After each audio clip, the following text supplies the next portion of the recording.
Yep. Okay, well, good afternoon, everybody. A brave new world we live in, of course, and it's my pleasure to welcome everybody here this afternoon. My name is Scott McElroy, Director of Hockey Stewart Belle Property Carlton, the CBD, and with my colleagues David Wood from the Albert Park office and Loic, who heads up our asset management team for our 3-office network. I'd like to welcome everybody here this afternoon. And I would normally say welcome to the auction, which is what we've been doing lately on the Zoom process or the Zoom system. But this is one of the first opportunities we've had to use this process to talk to as many people about what's going on in the marketplace. Normally we'd all invite you to the office and you'd be sitting in an auditorium type setting, but this is a great way to communicate. And I think there's one thing that's come out of COVID. The only good thing, I think, is the fact that this has been a great way to change the way we communicate. So I'd like to welcome everybody along this afternoon. It's obviously been a year of great uncertainty and turbulence, and we've all faced the challenges of COVID-19. And look, I've got a sister who lives in northern Italy, and back in February this year, she was saying to me every second day, "This is serious, Scott. You've got to keep an eye on mum and dad. It's unbelievable what's going on over here in Italy." And she was in lockdown for nearly 10 weeks at the start of the year, which was probably worse than what we experienced here in Melbourne. But she also commented at the time that Australia handled that situation very, very well.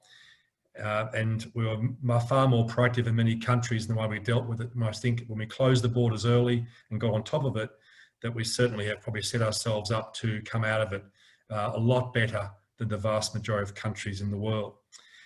There's no doubt the measures that have been taken in Victoria are ones that many of us are not that excited about, but there's also people who do support the measures. That's something that's going to happen everywhere. There's always people with different opinions. And we're not here to get political this afternoon. It's really about talking about the property market and what we're involved in and how we can help you as our clients understand what's going on in the market, what's happened in the market, and what we see is going to happen in the near future. I can assure you that as an agent that's been active in the industry for 35 odd years, that it's been a very hard situation to grasp. There have been plenty of roadblocks that have impacted on the property market in years gone by. But to have the industry effectively shut down like it has been through COVID-19 certainly makes the GFC like a small pothole in the side of the road. So it's been one of these ones that's been quite hard to work with. And we as agents have had to adapt very, very quickly through this process. The restrictions on what we normally just do by remote control have been totally turned on their head. Obviously, things like using Zoom to do auctions, we're doing virtual inspections. We're getting our tenants to send us in routine inspection photos of the properties, which Loic will get through and talk about a little bit later on. So it really hasn't been business as usual. But there's obviously been plenty of businesses out that have been heavily impacted through the period. No more evident than in the CBD, where there's obviously, and Loic will talk about the rental market in the CBD a little bit later on. But, you know, our Melbourne's food and culture and the sporting events we're famous for are all around our great city. And to have all these things shut down and the impact it's had on restaurants and tourism, and then the flow and effect through Airbnb and hotels and the support chains that go around those is quite amazing. So it's been a very, very tough time ahead.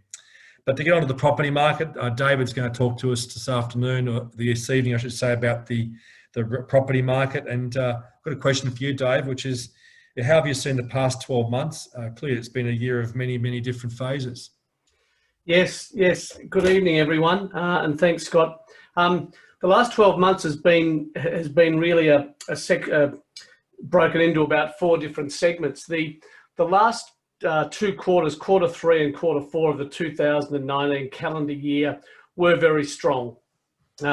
We were coming off the back of the Royal Banking, the banking inquiry, obviously in 2018. Interest rates were falling, stock was low, and things were really starting to get going. And a lot of the falls that appeared in 2018 were regained in that later part of 2019. The traditional quiet time over Christmas and January painted a good picture for the market, with pent-up demand going well. And there was, it was evident by a sale that we had of a North Melbourne property that Scott looked after, where in one campaign there was over 500 buyer inquiries, like 510 buyer inquiries. Yeah, we turned up to one of the open for inspections and I queued right up the street. It was quite phenomenal. So yeah, which certainly which really gave an indication that the lower end and sub $1 million has been extremely strong and remains so. The early part of 2020 was once again strong, and we saw some incredible sales in February and the early part of March, just before the effects of COVID started to become very evident. We saw a lot of trading around March and April, where a lot of vendors and a lot of purchasers brought the sale process forward, and the fear that there was going to be lockdowns on the way. So throughout that period, it was strong. And then what we saw in May, June and July of 2020 was limited stock. Anybody basically who really didn't need to sell was not coming onto the market, although we were still able to work, and inspections were reverted to one-on-one inspections, and online auctions took place. Our last online auction was around the 22nd of August. And up until that period of time, we were still able to trade pretty well until that early part of August, when it was shut down. So August and September have seen very, very few sales, virtually no new properties coming on the market in that period of time. However, we're starting to see now, as we get closer to a perceived release from lockdown, we're starting to see properties filter onto the market, and we're starting to get an indication of what the buyer inquiry is going to be like for that period. Yeah, and Dave, with the influx of first home buyers, the market's been very well documented as well.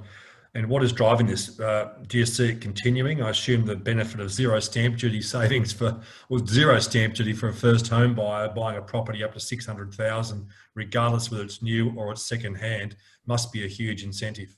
Yeah. And as you pointed out before, if a first home buyer can save somewhere in the order of $30,000 on a purchase, it's most likely that $30,000 becomes part of the purchase price. So instead of saving it, it'll go on, and it will fuel once again that lower end of the real estate market. So where I see it is really government incentives are playing a big hand on stamp duty, first homeowners grant, first home buyers grant as well. But together with Job Keeper and Job Seeker, they are very strong sections in the market, which is still enabling people to be able to be out there and strongly looking to purchase in that lower end. Yeah, because I think the comment there too is that we've seen a bit of a concertina effect within that marketplace, because you've had a lot of buyers come in that 600 to 700 bracket. And of course, those buyers that were in that marketplace before have now been pushed up the price scale, and so on and so forth. So a bit of a concertina effect. So that's where you're seeing such great activity. And we're seeing first home buyers out there buying properties for 900, taking advantage of 2% interest rates as well, aren't we? So, I never thought in my career I'd see interest rates at 2%. Yeah. Back in the late mid early 90s when they were a lot higher. So, but we're also seeing a lot of people who are either not affected by COVID or they're positively affected. So a lot of people within the health industry and their earnings, and then a lot of people in industries that have benefited, like the person that sells the barbecue, the person that makes the caravans, the person that sells the mattresses. They've had a ball in these times. And I know a lot of our owners that are tuning in tonight have had some pretty hard times with properties that have been vacant, reduced rentals, and a really tough time in the marketplace. And on that, I thank you for your patience in what is a really trying time for everyone.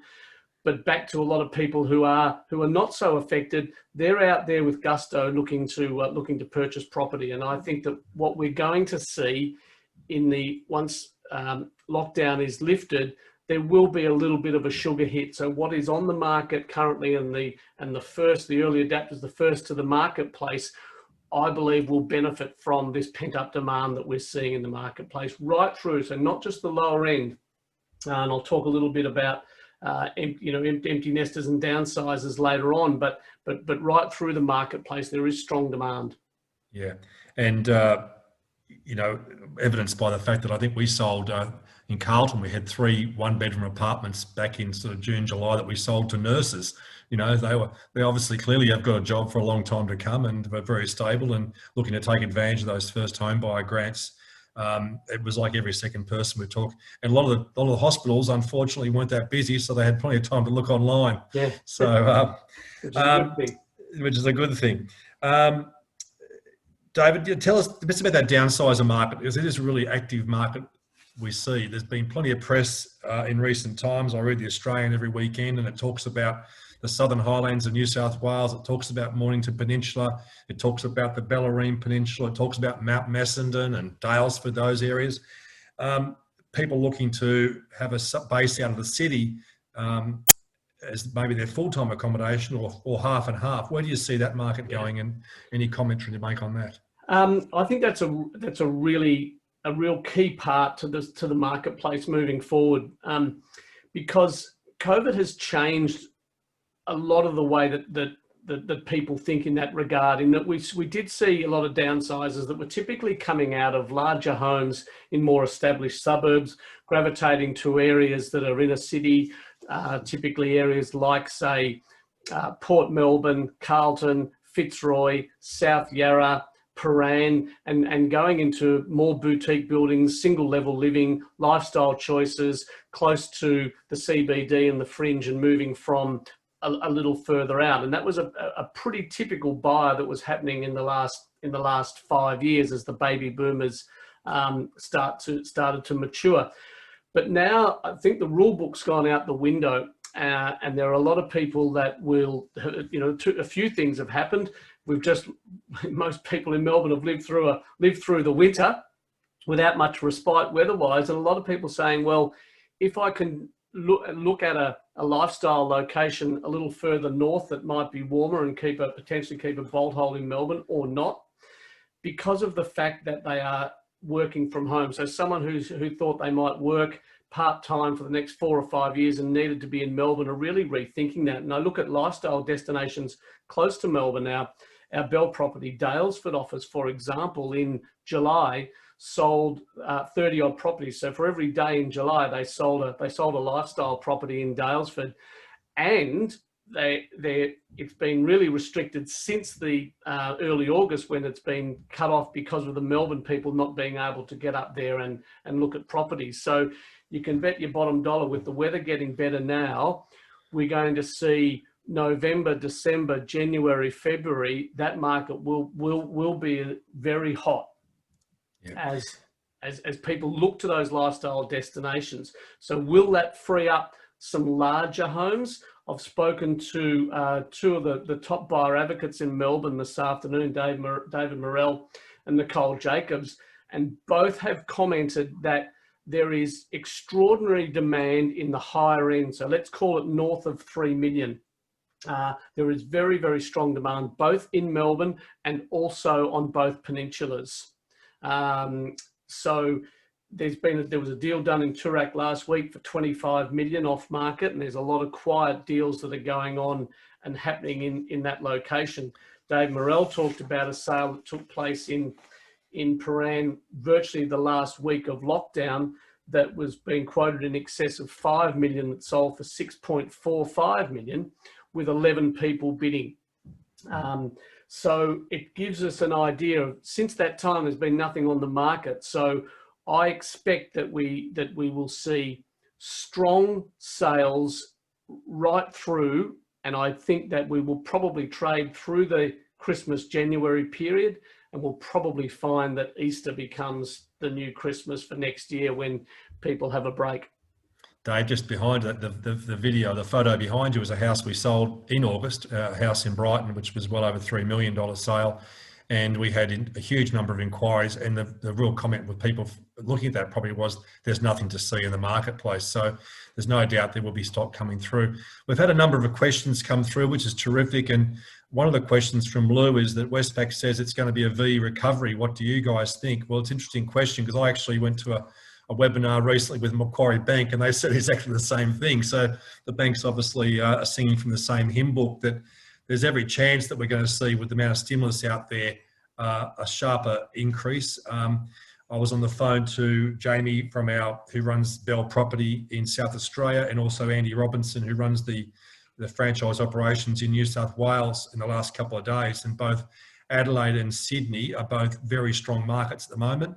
Adelaide particularly, he said on average they believe somewhere between 30 and 40% of sales that have occurred in Adelaide in the last 3 or 4 months have been off market. And the same going for Sydney, where they just can't get the stock. So the Sydney market has been going gangbusters. When they open up the borders, particularly to Queensland, and it's obviously easing up now, but Brisbane has been very strong as well. But once we start seeing interstate movement again, and people, I know a lady who wants to go and buy a house in Noosa right now in Melbourne, and but she can't get up there. So I think there will be more of a V curve than a U correction, I should say. Yeah. So I think it's a very good point to be made.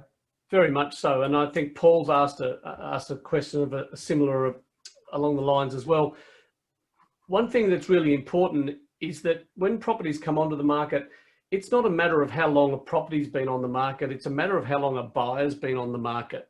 So there's a lot of buyers they're like a very ripe cheese. They are really mature, and they're ready to roll. So we will see a lot of campaigns happening a lot sooner than the traditional 4 or 5 weeks to now with online. Once inspections are able to start, we'll see probably 3-week campaigns, and it will be a busy time. Yeah, well, actually, we've already scheduled a lot of activity between now and the end of the year with stock that we have got coming up. We are booking in midweek auctions and to free up our Saturday and Sundays, and we're working 7 days a week, given we haven't done much for the last 6 weeks, right through till Christmas, where we need to free up that weekend time to be doing private appointments. And a good example was we sold one just prior to stage 4 in the CBD, and it was an apartment in Flinders Street, just near Hosier Lane, which we had over 160 odd inquiries on that apartment. And Sam Fenner from my office, a great young sales guy, he almost moved into the apartment. He was spending that much time there on a 15-minute interval showing people through. And obviously, unlike a normal open for inspection where you can get 10, 15 groups through in 30, 40 minutes, we were doing 15-minute inspections. So you can imagine what difference that makes to the amount of time and energy that has to go into it. So short, sharp campaigns, getting those qualified buyers through is what you're going to see happen in this last quarter of the year when we do get back on track. So there's some great questions. There's also a number of questions that have come through in relation to the property management side of things, which, given a number of our customers or clients are on the screen tonight, are our landlords. We appreciate you coming on board. We'll answer a lot of those points very shortly when we get into a conversation about property management with David. So Dave, just on that, the point you raised this briefly as well about working from home. Do you see an increase in demand for properties that do offer the opportunity to work from home coming forward? I think so. We really have seen an increased demand for lock up and leave types of property. Once again, one level, where someone who might have a coastal property, but also to have a city base as well. So they're looking for that the downsizer market going to apartments hasn't. This probably answers Grant's question as well. It hasn't died. It's just really changed, and I think a lot of those buyers have a real wait and see attitude because they're not. They've been waiting, I guess, to see the full ramifications as to what's going to happen before they make the decision as to where they're going to move to. So they're slow to adapt, but I think we'll start to see the full effects flow from that in the next 12 months. Yeah, I think also if you look at the apartment market in particular, and the comment about the Port Melbourne sort of apartment market versus the general real estate market, the boutique apartment market where they're oversized or even a little bit bigger than the typical investor stock that's in the marketplace are being warmly embraced by owner occupiers. So the opportunities, if you're going to buy a single fronted terrace in Fitzroy and pay $1 million, or go and buy a really good sized owner occupier sized apartment, you're quite happy to look at the apartment market, which is probably offering you better facilities, better second bathrooms, good security, off-street parking, that sort of thing. So we've seen the boutique apartment market that is in the owner-occupier space quite strong. There's certainly challenges in the larger buildings where there's a higher percentage of investors to see decent capital gain, and owner-occupiers aren't necessarily embracing those ones as much. But the first home buyers certainly are, because they're looking for value for money. So I think it's horses for courses a little bit. But Dave, the Port Phillip house market, around Bayside, inner Bayside, very strong, very strong. And there's we've just launched a property in Farrar's Place, an unrenovated home in Farrar's Place in South Melbourne. That's around $2 million, and it released last Friday. And so far to date, we've had over 35 inquiries for the property. So it's extremely strong.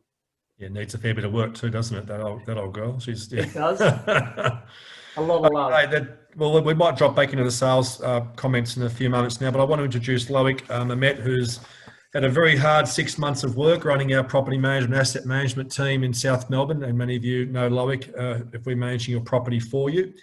Loic, it's from a property management and property investment point of view, the main challenge that COVID has thrown us have not been dealing with the rental market pressures, but also having to be quick to adapt to the brand new rules that have been in place with government changes around evictions with tenancies and around dealing with rent relief requests.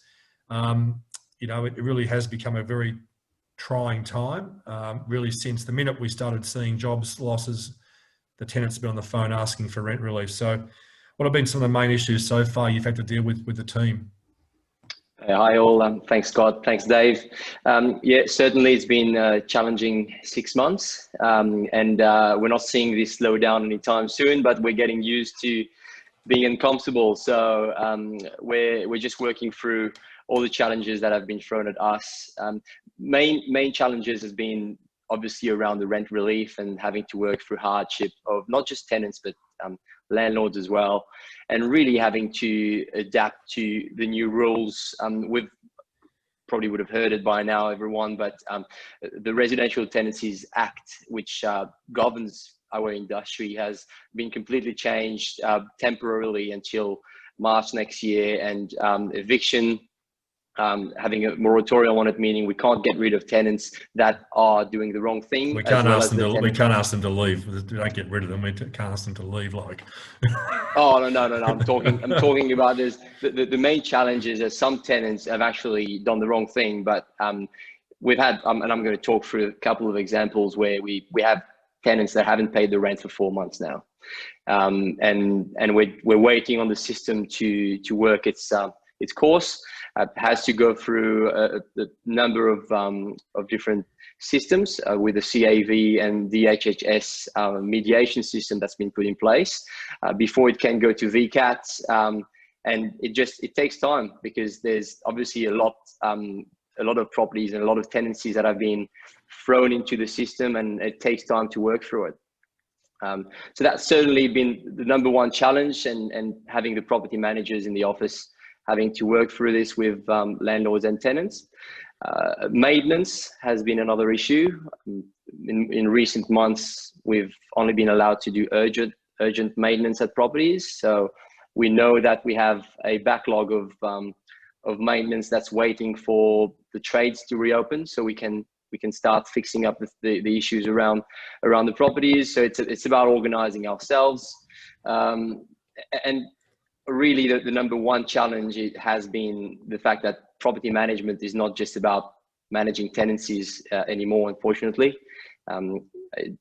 We were both talking about this earlier this week, where property managers are a bit like social workers at present, where they're having to have conversations that they were not having before. They're becoming a bit of a shoulder to cry on for many people in the community.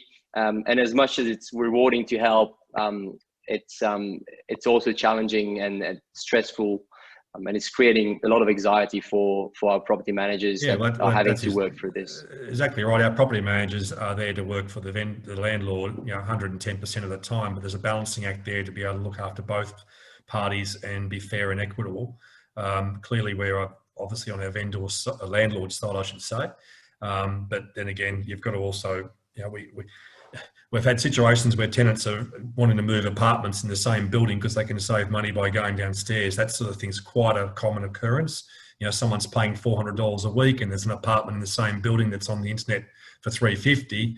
Well, they're saying, reduce my rent or I'll move downstairs and give you 2 weeks notice and we can do nothing about it. So these are the sort of challenges which have required a lot of negotiation, a lot of hand holding, and we couldn't have asked for And our property managers are sitting at home too, and some of our girls that work for us have got children, and trying to work through those conversations when you've got someone running around your legs at home is obviously very difficult as well.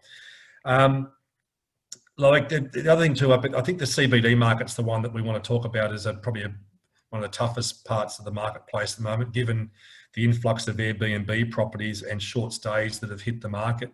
I wrote a piece last week on LinkedIn where back at the start of January there was on average about 600 or 700 properties is always available in the CBD. It's a big marketplace, but that has ballooned out to over 4,000 now. And we're going to share a screen with you now that is important to have a quick look at here. 1 second. If everyone can see that one there.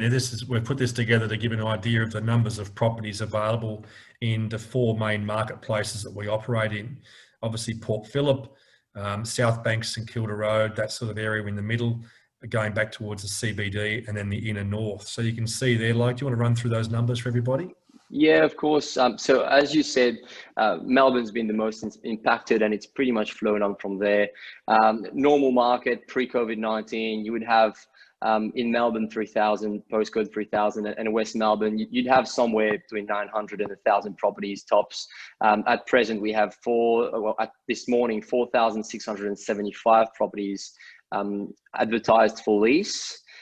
But there's one thing in particular I wanted to point out is the amount of marketed furnished properties that we have on the market. In a normal marketplace, you'd be lucky to find anything more than 10 or 15%. At present in the CBD, there's 47% of the properties advertised that are furnished. And that's directly attributable to the short stays and Airbnbs that were operating within the CBD for tourism and executive leasing point of view. And at present, obviously, none of those types of tenants are around, and they have been thrown into the long-term rental market and is playing a role in driving the rent prices down. It's a classic supply and demand issue there. I hope that when the borders are opened and we can get some events happening back in Melbourne, a lot of those properties will pop back out of the permanent rental market and back into what they should be, which is stay where they are. But of course, everyone needs income to support things. And there's also quite a lot of people now in the CBD that rent multiple residential apartments and actually ran them as a business. So a lot of those people are under major pressure right now where they can't get any income at all. Back to St Kilda Road and South Bank. Yeah, so it's 2,000. Very similar. There's a lot of stock there. A little bit less in terms of how many furnished rentals, which tells me that obviously there weren't as many hotel service departments or Airbnb properties along there than the CBD. And it's probably being a bit further away from center of town and closer to the lake is probably a bit easier as well on tenants. But to me, the main thing that we need to sort of focus on now is, and I spoke to a recruiter earlier this week that focuses on recruiting CEOs and highly skilled workers from around Australia and around the world. And she's told me that there is a lot of activity still in bringing skilled workers to work in Melbourne. They're just waiting on the borders to reopen. So like you said before, I think as soon as the borders reopen, a lot of those short stays, Airbnb style properties will be going back to the short-term market and will take a little bit of the pressure off the long-term residential property market. Yeah, like I picked up that typo that we didn't fix earlier, which is that City of Port Phillip, the numbers they're not the same for the inner north. That would be a miracle if it was exactly the same number. But the inner north market, of course, as well, has got a high percentage. They include suburbs such as Carlton, North Melbourne, Parkville, Carlton North, Fitzroy North, Collingwood and Clifton Hill are the main suburbs we've actually focused on for those numbers. Again, the vast majority of furnished apartments are really student accommodation available apartments, which are very much close to Melbourne University, and also a spattering of the Airbnb stock as well. But the Port Phillip numbers, like the correct ones for me. Yeah, I'll go to the next slide. I'll share the next slide. It does give you the breakup. Here we go. Yeah. So there's So 651. It's not the entire Port Phillip area. I've focused on the part that our office focuses on. So it's 651. But that second slide, really, I wanted to have a look at the total of properties available in those areas which we service primarily. 12,000 properties advertised online. It's incredible. I haven't seen that much stock on the rental market. you never will. But So we've just, also just to clarify, if I can, Scotty, that those numbers for Port Phillip is all of Port Phillip except for St Kilda proper and Elwood, I think. Correct. Yeah, Yes. yeah. So it's from Port Melbourne to St Kilda West. That's right. Only, including South Melbourne. Yeah, correct. Correct. It's the other thing, and also we went through and broke up the numbers of properties available for rent up on price points as well. So, you know, under $300 a week, which is not that many, of course, but if you go to the CBD, there's, you know, for a very large market of the CBD, there's, you know, nearly 500 properties under $300 a week for a lease at the moment, but the vast majority are in the middle bracket of 300 to 500, and then over 500 drops down again. Whereas if you go to the city of Port Phillip, you can see with only 651 properties, a very small percentage under $300, which is not surprising, but then a pretty even spread over 300 right through to over $500 as well. So, and a much smaller percentage of furnished in the city of Port Phillip versus the other marketplaces, particularly the city, the inner north, and also South Bank and St Kilda Road. So, you know, there was a few questions in relation to this, which I might just go back to the Q&A about the inner north market. And look, the inner north market, if you go through and really sit on REA, and a bit like doing the form, if you go into the races and look at the different stats, and if you go and look at how many houses are for rent versus how many apartments, there's a pretty even spread once you get away from Carlton. So if you go to Fitzroy, go to Collingwood, go to North Fitzroy, North Carlton predominantly houses, of course, but in around Fitzroy and Collingwood, the vacancy rate's a lot lower because of who the actual tenants are in those two suburbs. So it's really, you've got to actually look at them in a lot of detail to get some real good analytics out of it. But there's no doubt that, you know, we've got a pretty tough time ahead to get a lot of these properties leased in a timely manner coming into Christmas, and hopefully we do get a rebound quite quickly in the new year, or even sooner, hopefully, once we actually can show someone through a property would be a nice thing. Yeah, and it's almost like we should have the analytics as well of those 35% of the total properties that are currently furnished. That's 4,200 properties currently furnished, advertised furnished. It would be good to know how many of those are actually Airbnbs that are destined to go back to being Airbnbs once the borders reopen, because that will just pretty much will paint the picture of how easy or hard it will be for us to move all that stock and find tenants for all those properties. Yeah, there's a good question there, David. Or just another question from Carol. What are the new low vacancy occupancy rates in the Docklands, South Bank areas? What do you believe will happen in these areas for purchasers and renters alike in the next 6 to 12 months? I think there'll be certainly some stock come on the market for sale, which I think first home buyers would relish the opportunity to get into, depending on what the price points are in that South Bank marketplace, David. Yes, I think so. The big question, or the big thing that we look forward in the next, 1 to 3 years is what supply of new properties will be coming onto the market, given that the last 2 years has been a very, very difficult time for people to achieve sales, or let's say the last 12 months, achieve off the plan sales, and also for developers to be able to get financed to be able to build larger apartment buildings. So are we going to see a shortage of supply in 18 months to 2 years in those areas like Docklands, South Bank, and the emerging areas of the Montague precinct and those areas? And I guess what it'll probably have a lot to do will be the influx or the reintroduction of more international residents to our shores, because at the moment that section of the market is quite dry. So I think we're in for a really interesting time in those areas of Docklands, South Bank. But I believe that there will be equilibrium, because at the moment there's lack of stock and there is going to be increased demand. And a good question from Paul here as well, Dave. What do you guys feel the impact of the imminent end to loan repayments holiday provided by the major banks will have? There's obviously quite a few people are, I've got a few that we've got on the market now, which have been vacant for a little while, which people have said, Scott, I'm okay. I've got a 3-month moratorium in my home loan. So I'm not desperate to get it sold tomorrow because I like to hold on to it. They are getting some relief, Yeah. I think, but it will stop eventually. In the areas that we operate, I personally don't see a cliff. I don't see a situation where there'll be a lot of forced sales by the banks. And having lived through times like the late 90s and the GFC and other times during the marketplace where people have, I remember in the GFC, people saying there's banks that are holding keys to 50 Brighton houses and they're going to leak them onto the market. Well, that was all BS and it never happened. No doubt there is some areas of mortgage stress that will occur in parts of Melbourne, but I don't see it generally in the areas in which we operate in the inner Melbourne and in the inner north and Bayside.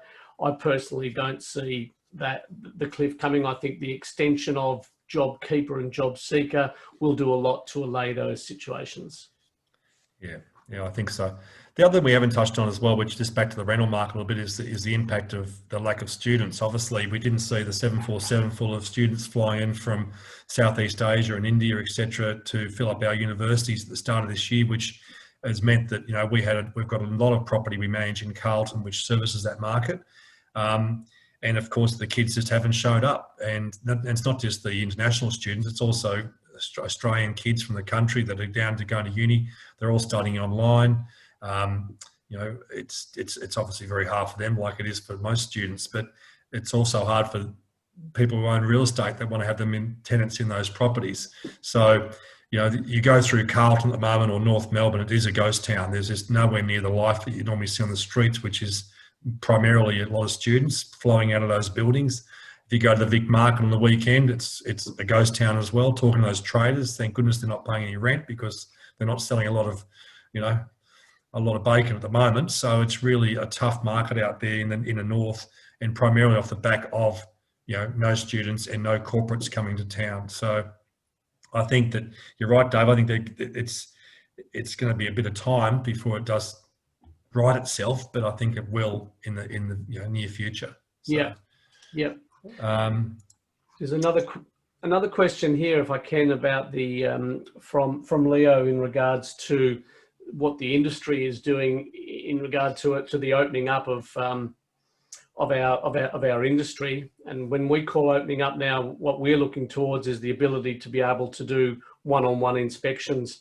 We're not asking to have our offices open, and we're not asking to have 100 people in the street on a Saturday morning doing auctions. We'd like to get back to one-on-one inspections. So we talked about this. We don't want to give false promises as to what may or may not happen because we don't know. But as an industry, I can tell you the REIV, together with the REA, which is realestate.com.au, Domain, the major franchise groups, together with a couple of banks, are working together and working very hard behind the scenes to tell the story to the government, and they've provided case studies. And it's not all about us being able to do inspections and to sell properties and make a profit. It's real human stories about people who have either sold a property and need to relocate, people who are in domestic violence situations that need to relocate, that physically cannot get out and look at properties. Many of those properties, some people watching tonight are the owners of, and they would plead to have people being allowed to look. But I can assure you the industry is working extremely hard, like a lot of industries are. We've secretly, off camera, we've secretly got our fingers crossed that there is some announcement this Sunday in our favour at some stage to be able to allow us to do one-on-one inspections. As we stand here tonight, the 26th of October is the date that we believe that we're allowed. But every day we see the low numbers, we're buoyed by it, and ever the optimist, we do hope that our industry has a reprieve in the near future to be able to allow us to do inspections and to have service providers like photographers and the like in the homes to reopen our industry. Yeah, and it's not just about us in our job. You know, obviously we all work like everyone else does. It's actually our clients that are the ones not benefiting from these restrictions. And you know, I did some numbers last week. The number of properties, you haven't got to be Einstein. If you work out the number of properties that are vacant in the CBD, put an average rent of say $450 a week on those properties, you're well over $2 million a week in lost rental income that's not going to people's mortgages accounts to pay off their investment properties. And the government need to realise this, because quite frankly, if we didn't have private ownership of investment properties, who's going to provide the accommodation for people? And it's really quite frustrating. I feel more for the landlords than anybody else. Sometimes you could hold off making a sale if you need to, but you know, to have a property sit there empty where we can't even physically show somebody through is quite frustrating. Although, Loic, a little bit of a bright light on the horizon with the last couple of weeks. Yeah, I've got some numbers here for everyone, because it's clearly changing. And I believe this is because of that 14th of September date that everyone had in mind, and potentially hoping that on the 14th of September they'd be able to go and have a look at their next homes and inspect properties. Well, a week prior to that, it was announced that everything was pushed back to the 26th of October. And right after that, we've started seeing the inquiries picking up from tenants. I believe it's because tenants need a house, need a home above their head. And if they need to move, they will move even if they're not allowed to see the property in person. So some numbers I've got here, just in the last 7 days, we've had 235 inquiries. In the 7 days prior to that, it was 173. So 412 inquiries total just in the last 2 weeks. And for the 2 weeks prior to that, it was a total of 210 inquiries. So double the amount of inquiries in the last 2 weeks compared to the 2 weeks prior to that. And in terms of deals we were able to put together, obviously not easy to be able to lease properties at present and be able to do a deal with tenants and landlords. However, we've just in the last 2 weeks leased 38 properties with sight unseen, and that's a total of 48 for this month. So obviously last 2 weeks 38 properties, and the 2 weeks prior was just 10. So things are looking up, and it's a little bit of a light at the end of the tunnel there, which tells me things are starting to reopen, not just in terms of the government reopening the economy, but also tenants just trying to work within what's allowed and finding their next homes. Well, the guys have been very creative, haven't they? And actually, you know, video tours and getting people and you know, just, you know, we obviously can't physically show someone through, but full-on video tours of properties that we can email to people and let them to agree to take a tenancy on that basis has worked quite well. And people, they have to do it or they haven't got a roof over their head. So absolutely. Yeah. A couple other questions here I think are great questions too is, you know, there's one here from Grant David, who's probably close to the Albert Park precinct, is how will the development of the Fisherman's Bend precinct affect apartments in the surrounding areas? And it is a massive amount of future development happening right down through Port Melbourne there between the freeway and down around Bunnings there on Williamstown Road. Yeah, you're on mute, mate. You're on mute. I would say to Grant up there in southern New South Wales, I'd say enjoy it, buddy, while you can. Look after those lovely oysters that flow out of the rivers there, and we'll be up there as soon as we can. Have an oyster and a cold beer with you. So it's going to be an interesting time, and as I touched on before, the supply for those areas won't be bang overnight, and I don't think they'll be as big and as high rise as what previously may have been allowed in that capital city zones. We're seeing a lot of it being toned down, and I trust that it's a gradual increase of apartments in those areas. And you look at that beautiful pocket of Port Melbourne, Docklands, Fisherman's Bend area, and you look at it as a macro point of view, Grant, and see how close it is to the wonderful facilities that this beautiful city has to offer. I think in the long term, it's going to be good. We've just got to ride out the next little while, and I think we'll start to see some real growth in those areas. Well, it is some of the best located real estate in Melbourne when you consider where it's positioned, and the new light rail through there, the new high school, the new primary school, state-of-the-art primary school down in the Montague precinct. We're selling it, just listed a property in that area and for sale, individual property, and there is a lot of good quality development planned for the area, which I think will increase the profile as well.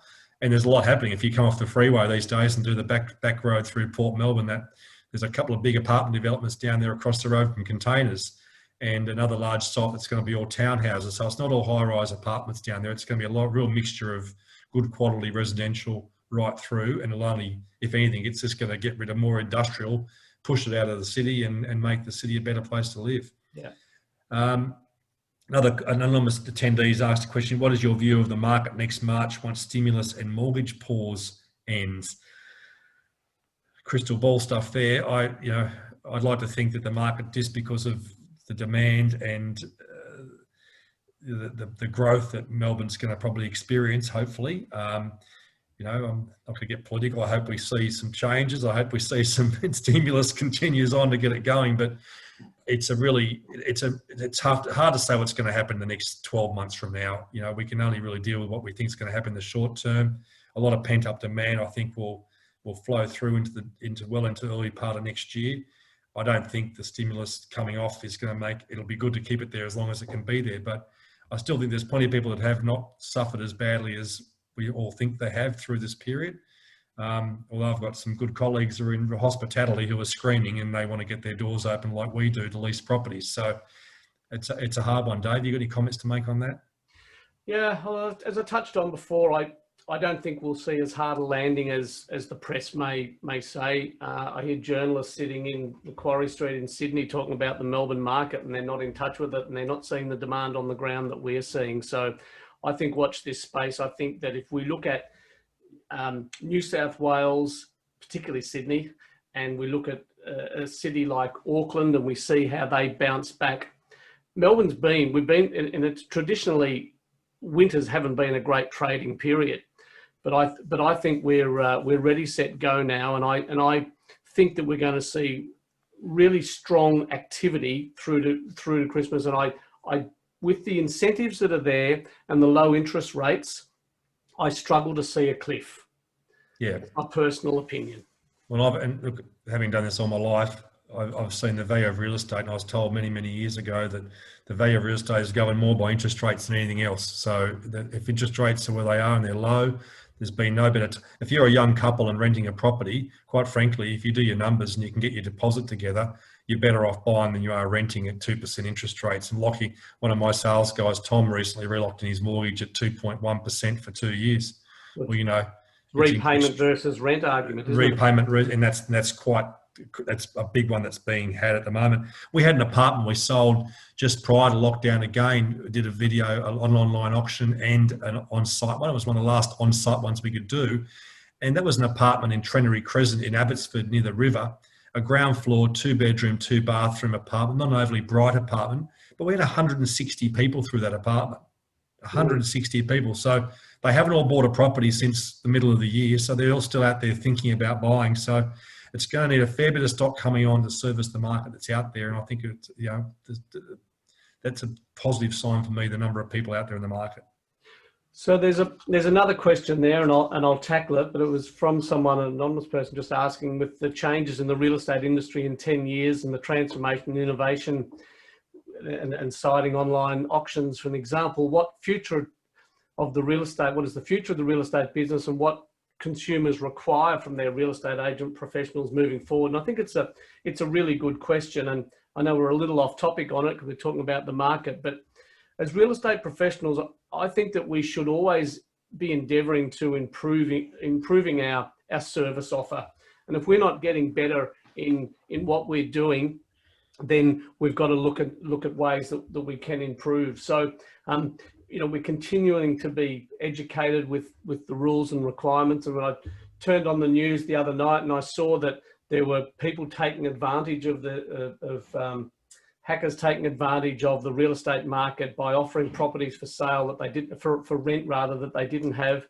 And I see consumers that had lost somewhere in the vicinity of 300,000 for signing up for rentals from unscrupulous people.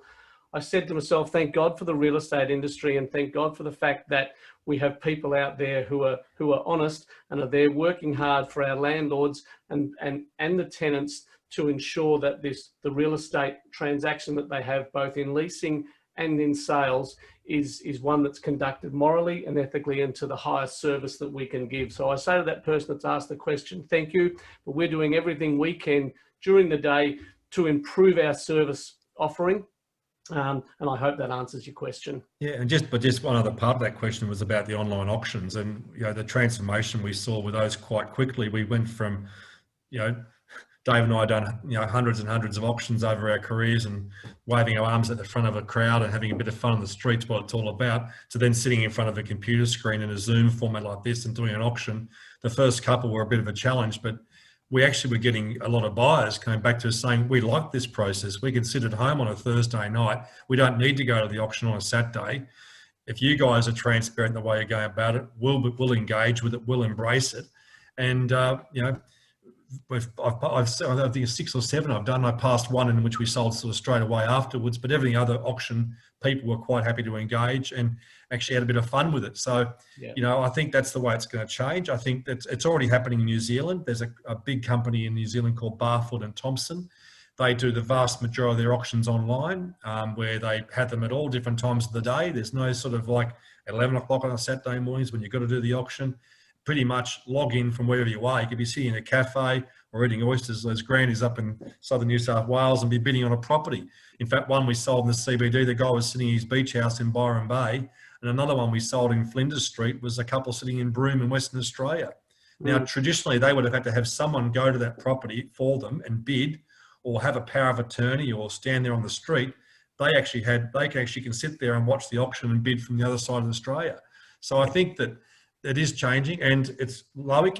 You've had some pretty funny routine inspection photos come through, haven't you, from some of our tenants who decide to put themselves in the photos of the routine inspections. So again, through this tough time, we've had to adapt to just do whatever we possibly can. And the great thing is that, all I can say is I'm glad this happened in 2020, not 10 years ago, because we wouldn't have been doing online auctions or being able to do what we're doing here today. So. One thing that has changed, Scott, simultaneous to this, is that we're now able to have purchasers remotely sign contracts and pay a deposit without actually being in attendance. So if you had have said to us 12 months ago, I'm going to be in Noosa the weekend you're having your auction, how do I go about it? We would have said you either need a power of attorney or you need someone else there to sign it in their name with an end or pre-sign the contracts or something like that, and a whole rigmarole.